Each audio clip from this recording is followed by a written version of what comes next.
In the eastern part of Belgium there is a city called Ghent.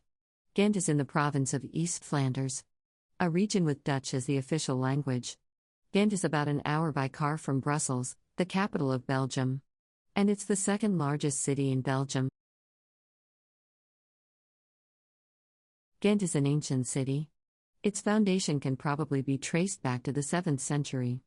This becomes evident when you walk through the city and take a look at the many medieval buildings that still characterize the city today.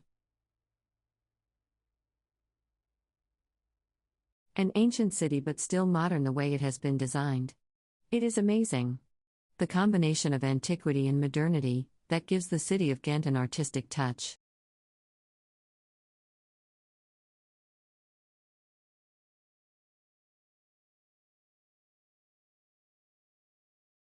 In Ghent there are many canals. Part of the tourist attractions is to cruise through the canals in a small boat. There also are many restaurants that present Belgian cuisine in an excellent way.